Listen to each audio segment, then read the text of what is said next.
Hello students, welcome to my YouTube channel engineers stop. और आज के वीडियो में हम 8085 माइक्रो प्रोसेसर के डेटा ट्रांसफ़र इंस्ट्रक्शंस के बारे में डिटेल में बात करेंगे। ठीक है। और ऐसा क्यों? क्योंकि जैसे अगर आपको सी प्रोग्रामिंग पढ़नी है, मतलब अगर आपको सी का प्रोग्राम लिखना है तो आपको ये पता होना चाहिए कि सी प्रोग्राम के लिए क्या सिंटैक्स होना चाहिए। ठीक है, क्या फॉर्मेट है, क्या कीवर्ड्स है, किस तरीके से हमें प्रोग्राम को लिखना है। इसी तरह जब आप असेंबली लैंग्वेज प्रोग्रामिंग करते हैं, ठीक है, तो जिस भी माइक्रो प्रोसेसर के लिए आप असेंबली लैंग्वेज प्रोग्राम लिखने जा रहे हैं, आपको उसके इंस्ट्रक्शन सेट के बारे में पूरा पूरा आइडिया होना चाहिए। तो जब आप इंस्ट्रक्शंस को समझ पाओगे कि एक एक इंस्ट्रक्शन का क्या रोल है, ये कैसे काम करता है, क्या काम करता है, तभी आप असेंबली लैंग्वेज प्रोग्राम को आराम से लिख सकेंगे। ठीक है, तो this is based to write the assembly language programs. Okay, तो सबसे पहले जानते हैं कि व्हाट आर इंस्ट्रक्शन सेट। ठीक है, तो और इसके बाद हम लोग देखेंगे कि what are data transfer instruction, और फर्दर वीडियोस में हम बाकी चीज़ों के बारे में बात करेंगे। ठीक है, तो चलिए सबसे पहले what is an instruction. Instruction का अगर आप डायरेक्ट मतलब समझे तो इंस्ट्रक्शन का मतलब है कमांड। ठीक है, कमांड मतलब हम किसी को कुछ इंस्ट्रक्ट कर रहे हैं। ठीक है, इसी तरह जब हमें कंप्यूटर को इंस्ट्रक्शन देना होता है तो इंस्ट्रक्शन आपका क्या होता है? An instruction is binary pattern designed inside a microprocessor to perform a specific function. ठीक है, तो अगर आपको माइक्रो प्रोसेसर को कुछ कमांड देना है तो या आपको प्रोसेसर को कुछ कमांड्स देने हैं तो that is a binary pattern of one and zero. ठीक है, चलिए, the entire group of instructions that a microprocessor supports is called instruction set. तो ये मैंने अपने प्रीवियस वीडियोस में भी कई बार मेंशन किया है, जब मैंने सीओए के लेक्चर्स आप लोगों को बताए थे तो उसमें आपको मैंने ये भी क्लियरली बताया था कि कोई भी प्रोसेसर जितने भी इंस्ट्रक्शंस को सपोर्ट करता है या जितने इंस्ट्रक्शन को रन कर सकता है, वो उस पर्टिकुलर माइक्रो प्रोसेसर या प्रोसेसर के लिए उसका इंस्ट्रक्शन सेट होता है। ठीक है, अब ये जो इंस्ट्रक्शन सेट होता है ये माइक्रो प्रोसेसर से माइक्रो प्रोसेसर पे वेरी करता है। जैसे 8085 के इंस्ट्रक्शन सेट अलग हैं और 8086 के इंस्ट्रक्शन सेट्स अलग होंगे। ठीक है, एंड जो आपका 8085 है इसके पास 246 टोटल इंस्ट्रक्शंस हैं। ठीक है, and each instruction is represented by an 8-bit binary value, and these 8-bit of binary value is called opcode और instruction byte। ठीक है, चलिए अब हम देखते हैं कि what are different types of instructions। Okay, तो आपके पास किस तरह के इंस्ट्रक्शंस होते हैं? डेटा ट्रांसफर इंस्ट्रक्शन, जिसका मतलब है कि डेटा को अब के मूवमेंट के लिए जो भी इंस्ट्रक्शन हम यूज़ करते हैं, ठीक है, तो वो हमारे क्या हो जाते हैं? Data transfer instruction. Arithmetic instruction to perform arithmetic operations, logical instruction to perform logical operations, branching instruction for branching related operations and for a control instruction। तो ये आपके डिफरेंट इंस्ट्रक्शन के टाइप्स हैं। ठीक है, अब हम आते हैं what are data transfer instructions. Okay, data transfer instruction, these instruction move data between registers और बिटवीन रजिस्टर एंड मेमोरी। देखिए क्या क्या हो सकता है, मेमोरी टू मेमोरी हो सकता है ट्रांसफ़र डेटा का। ठीक है, और मेमोरी टू रजिस्टर हो सकता है, रजिस्टर टू मेमोरी हो सकता है एंड रजिस्टर टू रजिस्टर हो सकता है। तो ये है आपका कि इस तरह के जो डेटा ट्रांसफ़र इंस्ट्रक्शंस जो होते हैं वो क्या करते हैं? डेटा का मूवमेंट करते हैं बिटवीन रजिस्टर्स और बिटवीन मेमोरी एंड रजिस्टर्स। ठीक है, and these instruction copy data from source to destination while copying the content of source are not modified. Content में हम चेंज नहीं करने वाले हैं कुछ, हम सिर्फ और सिर्फ डेटा को एक जगह से उठाएंगे, कॉपी करेंगे और एक दूसरी जगह पे उसको पुट कर देंगे। ठीक है, तो चलिए यहाँ से स्टार्ट करते हैं और बहुत ध्यान से समझिएगा। ठीक है, ताकि आपको असेंबली लैंग्वेज प्रोग्राम लिखने में कोई परेशानी ना आए। ठीक है, चलिए, डेटा ट्रांसफ़र इंस्ट्रक्शन में सबसे पहला और सबसे सिंपल इंस्ट्रक्शन है मूव, MOV, मूव। और इसके साथ आपके पास ऑपरेंड में क्या क्या मिल सकता है ये आपको गिवन है। ठीक है, मूव के साथ आपको इंस्ट्रक्शन ऐसे दिया जा सकता है, वन सोर्स रजिस्टर और another second one is what, destination register. ठीक है, इसके अलावा मेमोरी और उसके साथ रजिस्टर कोई भी, और रजिस्टर और मेमोरी, मतलब कभी आपका रजिस्टर डेस्टिनेशन होगा, मेमोरी सोर्स होगा, और कभी आपका मेमोरी डेस्टिनेशन होगा और रजिस्टर सोर्स होगा। तो ये आपके डिफरेंट फॉर्मेट्स हैं, ठीक है। तो आपका डिस्क्रिप्शन भी यहाँ पे लिखा हुआ है, it copies the data from source to destination and source can be either memory or register and destination can also be memory or registers, ठीक है। तो मूव का क्या काम है, ये आपका जो मूव इंस्ट्रक्शन है, ठीक है, ये क्या करता है, ये सोर्स के जो कंटेंट हैं उसको उठा के डेस्टिनेशन में रख देता है, ठीक है, कॉपी कर देगा। तो it copies the content of source to the destination, ठीक है। अब वो कंटेंट आपका जो सोर्स है वो चाहे मेमोरी हो चाहे वो रजिस्टर हो, ठीक है, और चाहे डेस्टिनेशन आपका सोर्स हो चाहे आपका मेमोरी हो, ठीक है।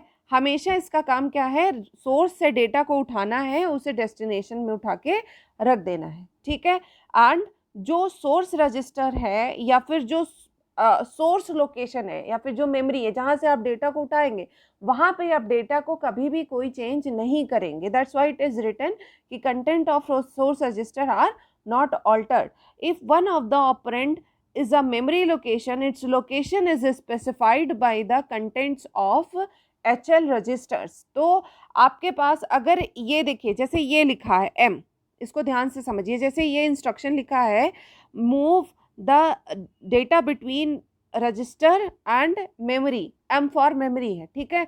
तो अगर कोई ऐसा इंस्ट्रक्शन है जहाँ पे मेमोरी से आपको डेटा उठाना है तो वो कंटेंट कहाँ मिलेंगे, आपको HL रजिस्टर पेयर में मिलेगा, ठीक है। तो आपको अभी तक पता होगा कि आपके पास रजिस्टर्स कौन कौन से होते हैं। हमारे पास कई सारे रजिस्टर्स हैं।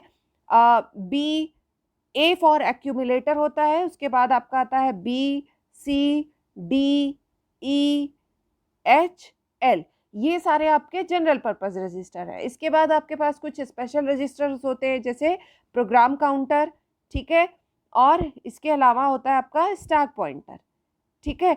तो ये आपके रजिस्टर्स होते हैं। तो आप जो ये जो ए तो एक्यूमुलेटर है, आप ये जो आपके रजिस्टर्स हैं B C D E H L, ये सारे 8 बिट के हैं।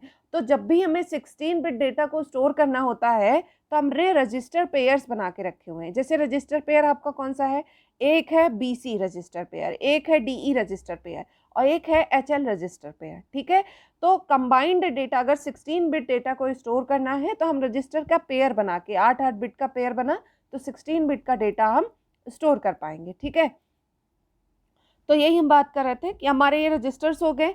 अब तो ये कह रहे हैं कि अगर हमें मेमोरी से डेटा को उठा के लाना है रजिस्टर में, तो आपके जो कंटेंट है, ठीक है, कि कौन से लोकेशन से आपको डेटा को उठाना है, ये आपका HL रजिस्टर बताएगा। जैसे आपका ये इंस्ट्रक्शन है मेमोरी से डेटा को उठाओ और रजिस्टर में रखो, तो H और L ये आपको गिवन है। अगर सपोज यहाँ पे L में स्टोर्ड है 20 और H में स्टोर्ड है 30, ठीक है, तो ये दोनों मिलके जो एड्रेस फॉर्म करेंगे वो बनेगा 30-20, मतलब ये दोनों मिलके इन्होंने एक एड्रेस को फॉर्म किया और 30-20 लोकेशन पे जो कंटेंट है उसी को उठा के आप कहाँ पे रख दोगे, रजिस्टर पे रख दोगे, ठीक है। तो अब हम लोग आगे बढ़ते हैं, मेरे ख्याल से आपको समझ में आ गया होगा।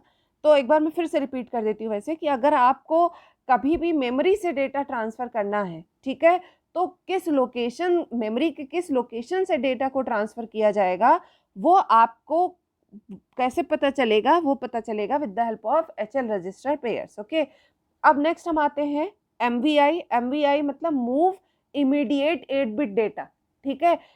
इमीडिएट आप एड्रेसिंग मोड भी होता है, ठीक है, उसी से रिलेट करके समझिएगा। MVI मतलब मूव इमीडिएट, ठीक है। तो यहाँ पे आपके पास डायरेक्ट आपको डेटा दिया होगा, ठीक, और डेटा के साथ आपको उसको कहाँ पे उठा के रखना है वो भी दिया होगा, ठीक है। और इसका एग्जाम्पल देखिए, नीचे यहाँ पे एग्जाम्पल भी मेंशन किया है। MVI-B मतलब आपको ये जो 57H है इसको उठा के आपको B में रखना है, ठीक है। 8 बिट डेटा है ये, आपको इसे उठा के B रजिस्टर में रख देना है, ठीक है। अब दूसरा इंस्ट्रक्शन क्या है कि MVI-M और 57H लिखा हुआ है, तो इसका मतलब M मतलब मेमोरी पे कहीं पे डेटा को स्टोर करना है। तो अगेन यहाँ पे आपको कैसे पता चलेगा कहाँ रखना है, आप देखेंगे H और L जो रजिस्टर्स हैं इनके कंटेंट को देखेंगे, ठीक है। और इसमें से जो कंटेंट निकलेगा, मतलब जैसे मैंने बताया था 20 है और ये 30 है, तो ये दोनों को मिला के 3020, ठीक है, ये आपका एड्रेस बनेगा। और इस एड्रेस पे ही हमें क्या करना है, 57 को स्टोर कर देना है, ठीक है। एक चीज़ ध्यान दीजिएगा कि ये जो आपके एच और एल रजिस्टर्स पेयर हैं, ठीक है, या फिर कोई भी रजिस्टर, आपके कौन कौन से रजिस्टर पेयर आप बनाते हैं, एच और एल बनाते हैं, बी और सी बनाते हैं, डी और ई बनाते हैं, ठीक है, B C D E H L, ये आपके रजिस्टर्स पेयर बनते हैं, ठीक है। तो इस केस में आपके जो ये जैसे एल है, ये L S B of the address store करेगा और ये एमएसबी को स्टोर करेगा। मतलब अगर ये एड्रेस को स्टोर करेंगे तो जो आपके लोअर ऑर्डर के एड्रेस बिट्स होंगे वो एल में स्टोर होंगे, ठीक है, सी में स्टोर होंगे और ई में स्टोर होंगे, ठीक है।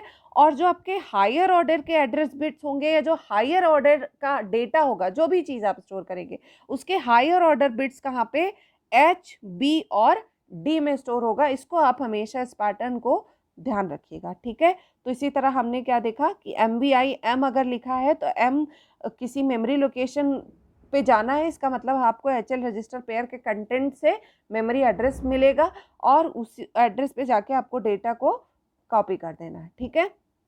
और अगेन आपका जो भी सोर्स है वहाँ पे मतलब डेटा में कोई चेंज नहीं होगा, आपको सिर्फ उठाना है और डेटा को वहाँ पे पुट कर देना है, ठीक है। एल डी ए का मतलब होता है लोड एक्यूमुलेटर। मैंने अभी अभी आपको सारे रजिस्टर्स के बारे में बताया कौन कौन से रजिस्टर्स होते हैं। तो ये कह रहा है कि एल डी ए मतलब load accumulator with 16 bit address, okay. तो इसमें क्या करना है, ये जो आपको 16 बिट का एड्रेस, ये इंस्ट्रक्शन के साथ आपको 16 बिट का एड्रेस दिया रहेगा, ठीक है। आपको इस एड्रेस पे जाना है और इस एड्रेस पे जो कंटेंट है आपको उसे एक्यूमुलेटर में उठा के रख देना है। एक्यूमुलेटर को ए से रिप्रेजेंट करते हैं। तो मतलब जैसे ये मेरा मेमोरी है, ठीक है, ये इंस्ट्रक्शन है कि LDA 2034, तो ये मेरा मेमोरी है, ठीक है। सपोज ये लोकेशन है 2034 और यहाँ पे स्टोर्ड है 59, ठीक है। और आप ध्यान रखिएगा ये जो एक्यूमुलेटर ये 8 बिट डेटा को स्टोर कर सकता है, ठीक है, मतलब आपका 8 बिट रजिस्टर है, ओके। तो हमने क्या किया, 2034 ये मेरा लोकेशन है और यहाँ पे 59 स्टोर है। तो इस 59 को हम क्या करेंगे, एक्यूमुलेटर में हम उठा के क्या रख देंगे, 59 ना। यहाँ वाले डेटा में भी हम कुछ चेंज नहीं करेंगे, बस हम इसको कॉपी करेंगे और एक्यूमुलेटर में उठा के रख देंगे, ठीक है। और इसीलिए ये लिखा हुआ है कि the contents of source are not altered, ठीक है। LDA हो गया। अब हम आते हैं LDAX, ओके। LDAX का मतलब है लोड एक्यूमुलेटर इनडायरेक्ट, ठीक है। लोड एक्यूमुलेटर इनडायरेक्ट से मतलब है कि आपको जो है डायरेक्टली कोई एड्रेस नहीं मिलेगा। पहले आप रजिस्टर में जाएंगे, रजिस्टर इनडायरेक्ट, अगर आपको एड्रेसिंग मोड याद हो, अगर आप पहले आप रजिस्टर में जाएंगे, ठीक है, रजिस्टर से आपको एक एड्रेस मिलेगा, ठीक है। फिर उस एड्रेस पे जब आप आएंगे तो आपको क्या मिलेगा, आपको आपका ऑपरेंड मिलेगा, मतलब इनडायरेक्ट एड्रेसिंग मोड को यूज़ किया जा रहा है, ठीक है, जैसा आपने पढ़ा हुआ है। तो आपके जो एड्रेसिंग मोड है आप उसके साथ क्लियर रहिएगा, तभी आपको ये चीज़ें समझ में आएंगी। एक बार फिर से देखिए, मैंने इसमें ऐड भी कर दिया है कि ये आपके रजिस्टर्स हैं, एक्यूमुलेटर है, फ्लैग रजिस्टर है, ठीक है, BCDEH और L, ठीक है, ये आपके रजिस्टर हैं। और दो स्पेशल रजिस्टर्स है 16 बिट के, stack pointer and program counter, okay. तो मेरे ख्याल से रजिस्टर का इंट्रोडक्शन जो है वो सफिशिएंट हो चुका है। तो हम लोग डायरेक्ट अपने इंस्ट्रक्शन पे आते हैं। तो आपको कहा गया है कि LDAX B और D रजिस्टर पेयर, मतलब आपको देखिए इंस्ट्रक्शन में हमेशा B लिखा रहेगा, ठीक है। X लिखा है, X लिखे होने का मतलब ये इंडिकेट कर रहा है कि इनडायरेक्ट एड्रेसिंग मोड यूज़ हो रहा है। X लिखे होने का मतलब कि इनडायरेक्ट एड्रेसिंग मोड यूज़ किया गया है। आप इस X से समझ जाइएगा, ठीक है। अब इसका मतलब आपको सिर्फ B को नहीं, B और C दोनों को यूज़ करना है। हमें B और C रजिस्टर पेयर्स को यूज़ करना है, बहुत ध्यान से समझना। तो ये क्या करेगा, जैसे LDAX लिखा है, ठीक है, LDAX में BC के पहले हम B और C के कंटेंट को फाइंड करेंगे, ठीक है। सपोज B में लिखा है 20 और C में लिखा है 50, ठीक है। तो मतलब इन दोनों के मिलने से एक एड्रेस बना 20 50 बना ये एड्रेस, ये 16 बिट डेटा हो गया। ये एक एड्रेस है, जब हम मेमोरी के इस एड्रेस पे जाएंगे, सपोज ये मेरा मेमोरी है और इस मेमोरी में ये कहीं है 2050 ये लोकेशन, ठीक है, यहाँ पे स्टोर्ड है 58, ठीक है। तो आपको क्या करना है, इस 58 को उठा के एक्यूमुलेटर में स्टोर कर देना है। मेरे ख्याल से बात समझ में आ गई। फिर से इनडायरेक्ट एड्रेसिंग मोड कैसे काम करता है, आपको रजिस्टर पे जाना है, रजिस्टर से आपको एड्रेस मिलता है, उस एड्रेस पे आप जाते हैं मेमोरी के और वहां पे आपको ऑपरेंड मिलता है। वही काम किया। आपको यहाँ इंस्ट्रक्शन लिखा है बी मतलब सिर्फ बी से तो आपको एड्रेस मिलेगा नहीं, इसका मतलब आपको रजिस्टर पेयर यूज करना है। तो बी का जो पेयर वाला रजिस्टर है वो है सी। तो हमने बी और सी के कंटेंट को देखा, उसमें मिला 20 और 50। तो इन दोनों को हमने कंबाइंड किया, जैसे मैंने बताया था हायर ऑर्डर बिट्स आपके बी में होंगे और लोअर ऑर्डर सी में होंगे, ठीक है। दोनों को मैंने मिक्स किया और मुझे मिला 2050। मतलब 2050 लोकेशन पे जब हम जाएंगे मेमोरी के तो हमें अपना ऑपरेंड मिल जाएगा, ठीक है। तो ये आपका हो गया LDAX, मतलब लोड एक्यूमुलेटर इनडायरेक्ट, ठीक है, because it is using the indirect addressing mode.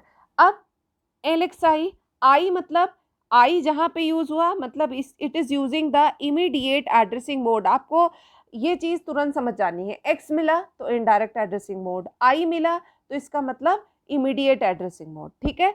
तो आई लिखा है, मतलब आपको इस इंस्ट्रक्शन में जो LXI इंस्ट्रक्शन है, इसमें हमेशा आपका जो जो डेस्टिनेशन होगा, डेस्टिनेशन हमेशा एक रजिस्टर पेयर होगा। अब रजिस्टर पेयर कुछ भी हो सकता है, चाहे ये B लिख दे और चाहे D लिख दे और चाहे H लिख दे, ठीक है। आपको हमेशा इसे BC DE और HL ही कंसीडर करना है, ठीक है।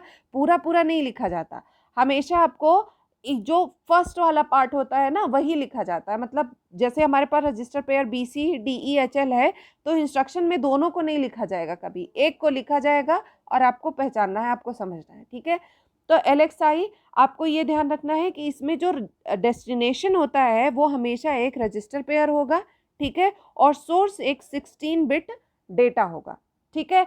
तो आपका इसका डिस्क्रिप्शन क्या है कि load register pair immediate, okay, मतलब 16 बिट डेटा जहां पे आपको ऑपरेंट वैल्यू डायरेक्ट दे दी जाती है वो आपका इमीडिएट एड्रेसिंग मोड भी बन जाता है और इंस्ट्रक्शन आपके इमीडिएट मतलब LXI मतलब आई को यूज करते हैं, ठीक है, ओके। अब सपोज मेरा 16 बिट जो डेटा है वो कुछ ये है 50 और 30 H, ठीक है, ये मेरा 16 बिट डेटा है, ठीक है। तो जैसा मैंने बताया जो लो ऑर्डर बिट्स हैं हमें क्या यूज करना है इस इंस्ट्रक्शन में, सपोज हम ऐसे लिख रहे हैं LXI B, 50 30 H, ठीक है। तो जो लो ऑर्डर बिट्स हैं वो कहाँ पे जाएंगी, C में आएंगी। C में क्या स्टोर होगा 30 और B में क्या स्टोर हो जाएगा 50। ये हमारा तरीका है। हाई और ऑर्डर डेटा को आप B में स्टोर करोगे और लोअर ऑर्डर डेटा को C में स्टोर करोगे। तो अब जो ये यहाँ पे इंस्ट्रक्शन दिया एग्जाम्पल में उसको देख लेते हैं। यहाँ पे क्या कह रहा है, यहाँ पे कह रहे हैं LXI H 2030, तो मतलब इसका मतलब H लिखा है, HL को यूज करना है, H और L। मतलब आपको अब पता चल गया होगा कि 34 को हम कहाँ स्टोर करेंगे L में और 20 को कहाँ स्टोर करेंगे H में, ठीक है। तो ये हो गया आपका LXI।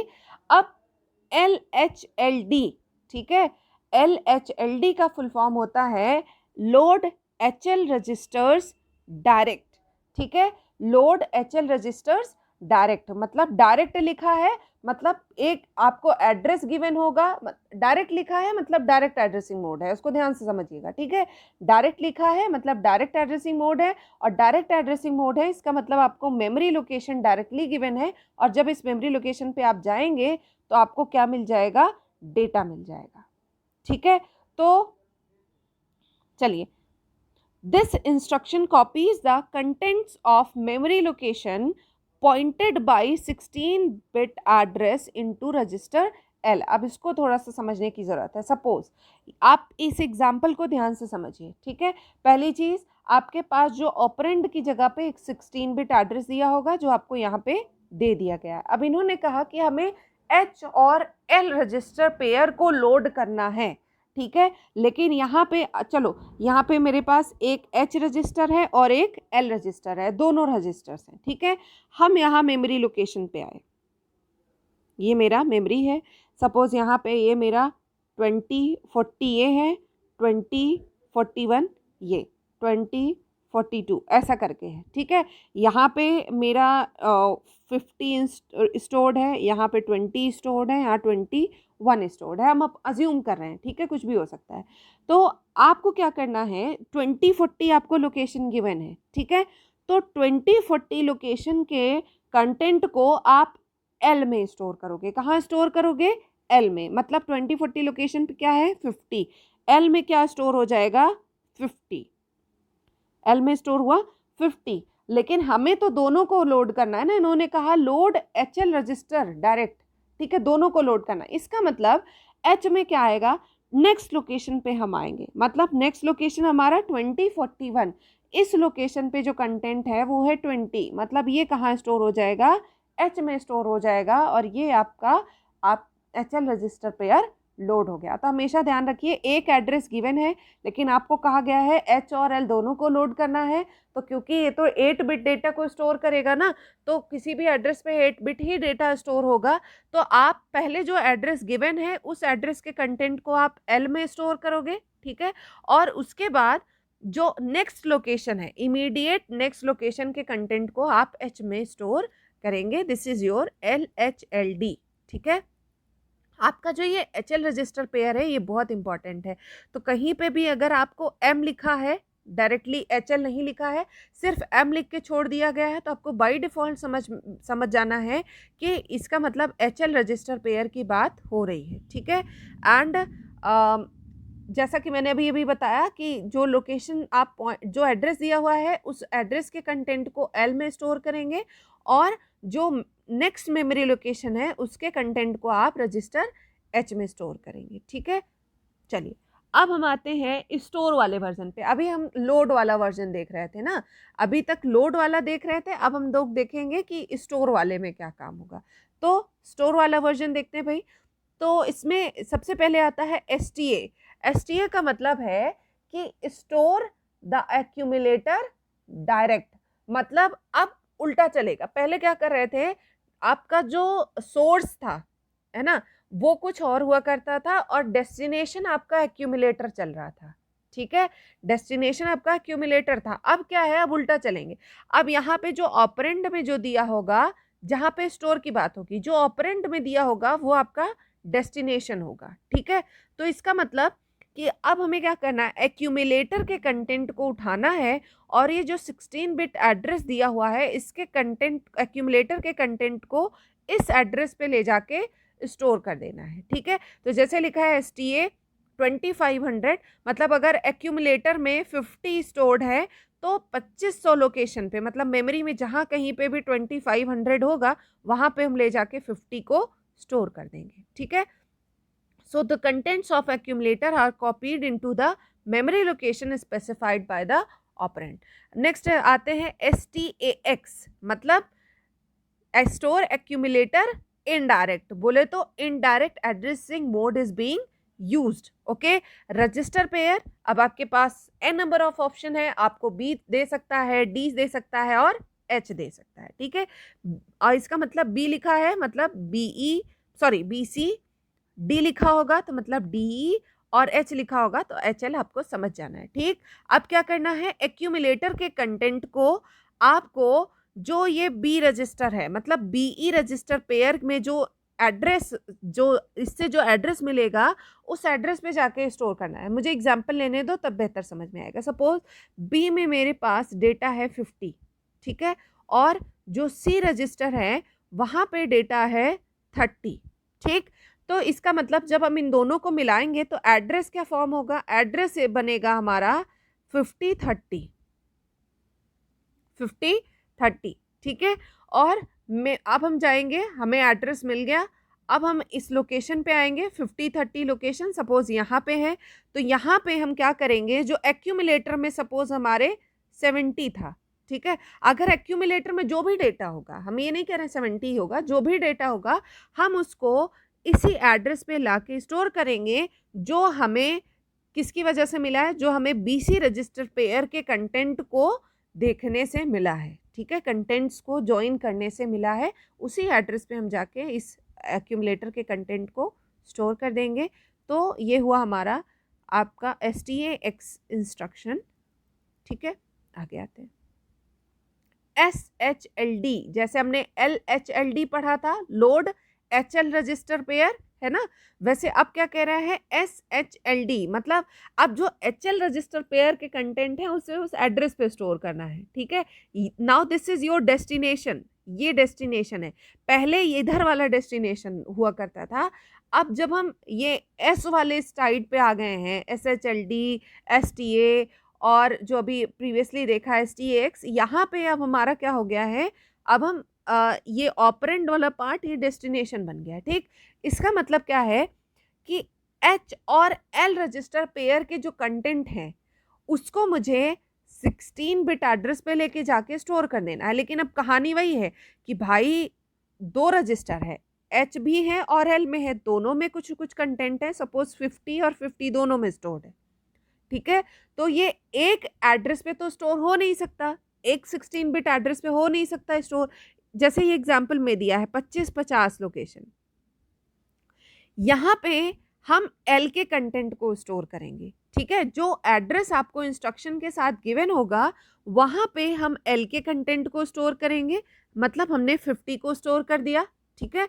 और जो नेक्स्ट लोकेशन होगा इसका मतलब 2551, ठीक है, इस लोकेशन पे हम H के रजिस्टर को स्टोर करेंगे, मतलब this is just opposite of LHLD, ठीक है। ध्यान से समझिएगा, जो एड्रेस गिवन है, ठीक है, जो एड्रेस गिवन होगा उस एड्रेस पे हम रजिस्टर L के कंटेंट को कॉपी करेंगे, और जो नेक्स्ट इमीडिएट एड्रेस होगा, ठीक है, नेक्स्ट इमीडिएट एड्रेस होगा मतलब 2551 पे हम क्या स्टोर करेंगे, H के कंटेंट को, और 2550 पे हम किसको स्टोर करेंगे, L के कंटेंट को, ठीक है।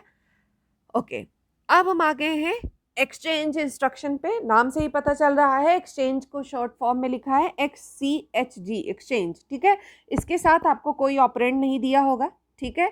तो इसको आप इम्प्लाइड एड्रेसिंग मोड समझ सकते हैं। इम्प्लाइड एड्रेसिंग मोड अगर आपको याद हो, जहाँ पे हम यूज़ करते थे पुश एंड पॉप, याद है, तो वो आपका हो जाएगा ये, जैसे ये एग्जांपल आपका किसका है, इम्प्लाइड एड्रेसिंग मोड का, जिसमें हमें ऑपरेंड बताने की ज़रूरत नहीं होती, इंस्ट्रक्शन में ही इटसेल्फ ऑपरेंड डिफाइंड होता है, ठीक है। तो यहाँ पे आपके पास डिस्क्रिप्शन ये है कि it exchange the contents of HL with DE, ठीक है। तो H के कंटेंट को D से हम एक्सचेंज करेंगे, और जो L के कंटेंट हैं उसे हम E से एक्सचेंज करेंगे। तो this is your exchange, very simple. Next हम आते हैं SPHL। SPHL का क्या मतलब है, store the HL pair to the stack pointer. Stack pointer कितने बिट का होता है, 16 बिट का। भी अभी बताया कि आपके पास जो 8085 माइक्रो प्रोसेसर है इसके पास दो स्पेशल रजिस्टर्स होते हैं। कौन कौन से, एक होता है स्टैक पॉइंटर 16 बिट का, और दूसरा होता है आपका प्रोग्राम काउंटर, ये भी होता है 16 बिट का, ठीक है। तो इसका मतलब आपको ये पता होना चाहिए कि स्टैक पॉइंटर 16 बिट का होता है, ठीक।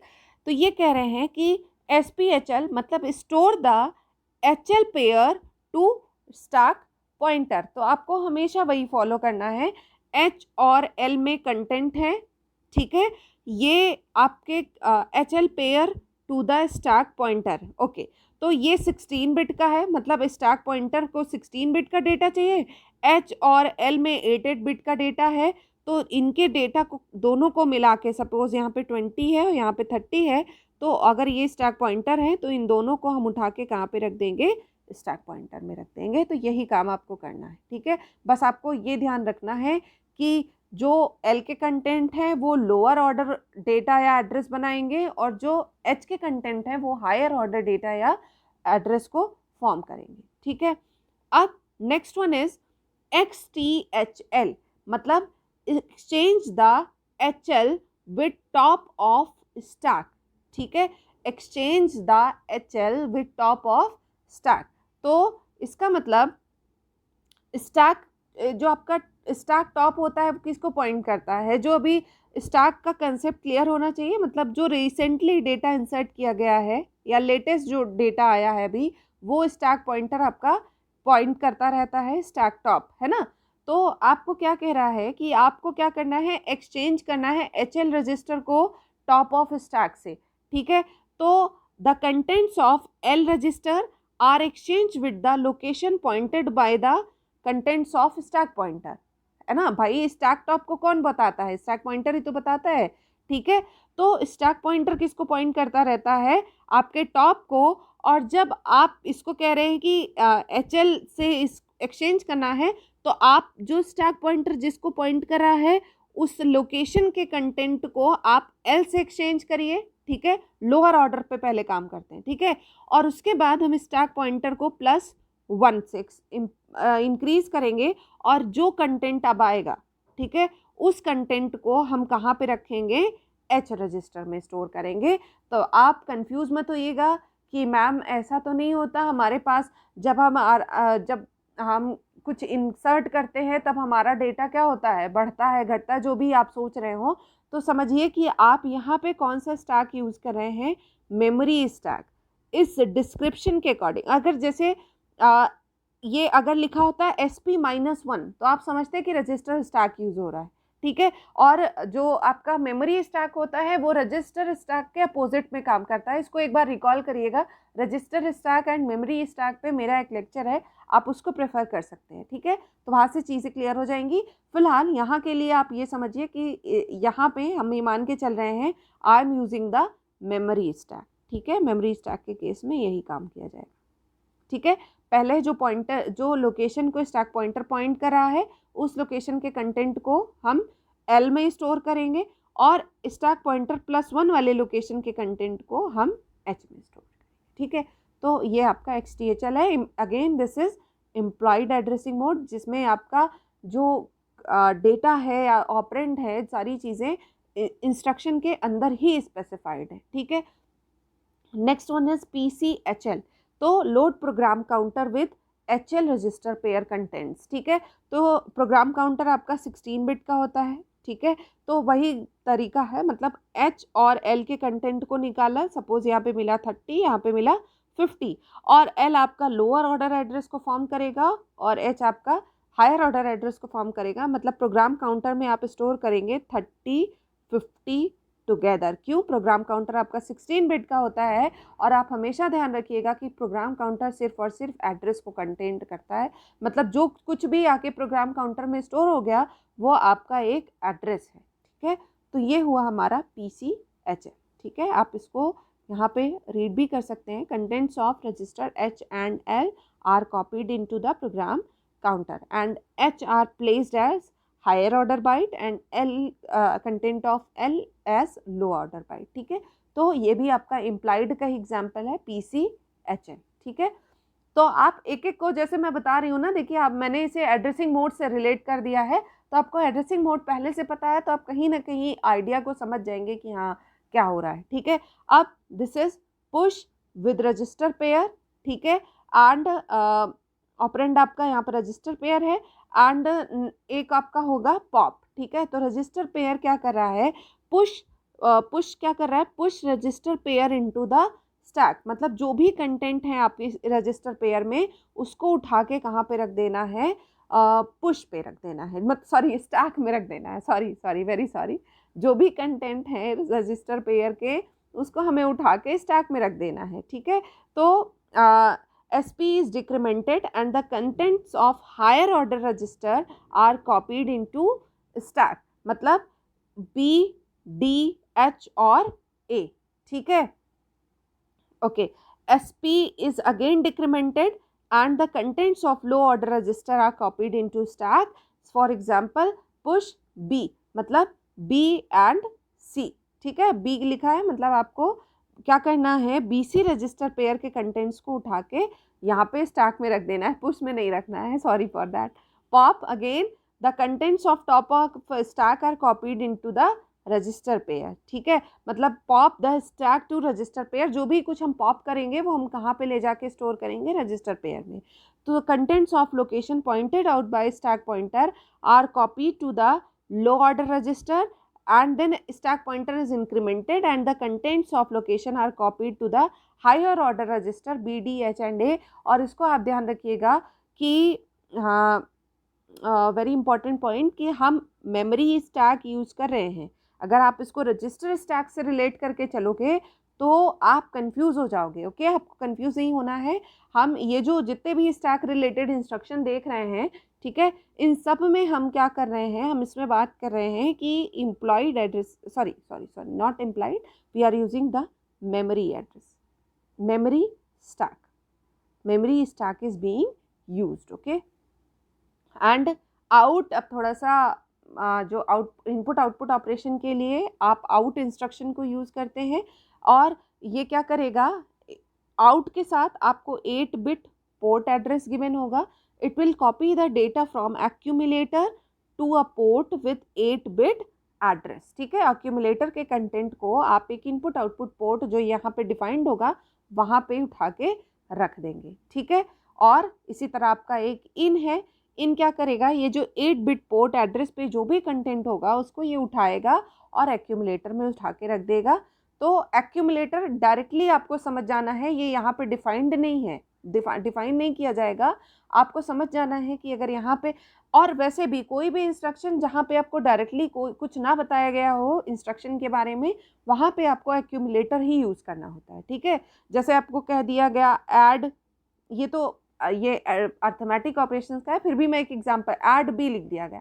अब हम बी को कहाँ ऐड करें, अगर मैंने इसे कहा गया ऐड 59, कहाँ ऐड करें, तो इसका मतलब इंस्ट्रक्शन में इटसेल्फ डिफाइंड है कि बाय डिफ़ॉल्ट आप ए में ही ऐड करोगे, एक्यूमुलेटर में ही ऐड करोगे। तो डोंट गेट कंफ्यूज्ड। ओके, अच्छा, तो contents of input output port are copied into the accumulator और इसका फॉर्मेट क्या होगा, इन 8CH। ओके, अब हम लोग ने डेटा ट्रांसफ़र इंस्ट्रक्शंस जो है मैक्सिमम हमने कवर कर लिए हैं। अगर आपको कुछ डाउट आता है तो यू कैन आस्क, ठीक है। आप चीज़ों को जो आपने पहले पढ़ा हुआ है और जो आप अब पढ़ रहे हैं, जब उसके बीच में एक लिंक बना के पढ़ोगे ना, समझ के, कनेक्शन बना के, तब चीज़ें आपके लिए समझना बहुत आसान होगा। क्योंकि आपने प्रीवियसली जब मैंने आपको कंप्यूटर ऑर्गेनाइजेशन बताया था तो उसमें मैंने एड्रेसिंग मोड बताया था, इंस्ट्रक्शन के टाइप्स इवन बताया था और ये भी बताया था कि व्हाट आर इंस्ट्रक्शन सेट, ठीक है। तो चीज़ों को रिलेट करके पढ़ो, समझ के पढ़ो, तो ये चीज़ें आसान हो जाएंगी।